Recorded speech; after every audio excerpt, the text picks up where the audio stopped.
ഇന്നൊരു തട്ടിക്കൂട്ട് മുട്ടക്കറിയുടെ റെസിപ്പി ആയിട്ടാണ് കേട്ടോ ഞാൻ വന്നേക്കുന്നത്. അപ്പോൾ മുട്ടക്കറിക്ക് കൂട്ട് പിടിക്കാനായിട്ട് നമുക്ക് ചപ്പാത്തി ഉണ്ടാക്കണമായിരുന്നു. അപ്പോൾ ചപ്പാത്തി ഉണ്ടാക്കാനായിട്ട് കൂട്ടിന് കണ്ണനും വന്നിട്ടുണ്ടായിരുന്നു കേട്ടോ. അപ്പം നമുക്ക് മുട്ടക്കറി ഉണ്ടാക്കിയാലോ. മുട്ടക്കറിക്ക് വേണ്ടിയിട്ട് ഞാൻ 2 സവാള അരിഞ്ഞ് വെക്കുന്നുണ്ട് കേട്ടോ. അരിഞ്ഞ് വെച്ചതിന് ശേഷം ഒരു 3 മുട്ടയും കൂടെ പുഴുങ്ങാൻ വെക്കുന്നുണ്ട്. ഇതിൽ 2 മുട്ട കണ്ണനും തുമ്പിക്കും, പിന്നെ 1 മുട്ടയാണ് ഞാൻ എടുക്കുന്നത് കറിക്ക് വേണ്ടിയിട്ട്. അപ്പോൾ ഇഞ്ചിയും വെളുത്തുള്ളിയും പച്ചമുളകും കൂടെ ഒക്കെ അരിഞ്ഞ് വെച്ചിട്ടുണ്ടായിരുന്നു. ഒരു പാനിനകത്ത് കുറച്ച് എണ്ണ ഒഴിച്ച്, വെളിച്ചെണ്ണയാണ് കേട്ടോ ഒഴിക്കേണ്ടത്. വെളിച്ചെണ്ണ ഒഴിച്ച് കടുക് പൊട്ടിച്ചിട്ട് ഇഞ്ചി വെളുത്തുള്ളി പച്ചമുളക് എല്ലാം കൂടി ഇട്ട് ഒന്ന് ചെറുതായിട്ടൊന്ന് മൂപ്പിച്ചതിന് ശേഷം അരിഞ്ഞ് വെച്ചേക്കുന്ന 2 സവാളയും കൂടി ഇട്ട് ലേശം ഉപ്പും കൂടി ഇട്ടിട്ട് ഒന്ന് വഴറ്റിയെടുക്കുക. ഇതിലേക്ക് ഒരു കുറച്ച് കറിവേപ്പിലയും കൂടി ഇട്ടിട്ട് ഒന്നും കൂടെ ഒന്ന് വഴറ്റിയിട്ട് അടച്ച് വെക്കുക. അടച്ച് വെച്ച് ഒരു 10-15 മിനിറ്റ് ഒന്ന് നന്നായിട്ടൊന്ന് വഴറ്റിയെടുത്തതിന് ശേഷം പൊടികൾ ചേർത്ത് കൊടുക്കുക.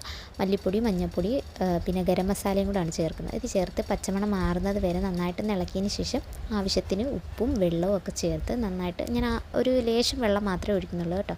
പിന്നീട് നമ്മൾ നന്നായിട്ടൊന്ന് ഇളക്കി വറ്റിച്ചെടുക്കുക. പിന്നെ ഞാൻ വേവിച്ച് വെച്ചേക്കുന്ന മുട്ടയും കൂടെ അതിനകത്ത് ഇട്ടിട്ട് അടിപൊളി മുട്ടക്കറി റെഡി ആയിട്ടുണ്ട് കേട്ടോ. അപ്പോൾ ഇതിൽ ഞാൻ തക്കാളി ഇട്ടിട്ടില്ല, തക്കാളി ഇല്ലാത്തതുകൊണ്ടാണ് ഇടാഞ്ഞത്. അതുകൊണ്ടാണ് തട്ടിക്കൂട്ടി മുട്ടക്കറി എന്ന് പറഞ്ഞത്. അപ്പോൾ നിങ്ങൾ ട്രൈ ചെയ്ത് നോക്കുമ്പോൾ ഇതിൽ തക്കാളി ഇടുന്നത് നന്നായിരിക്കും കേട്ടോ.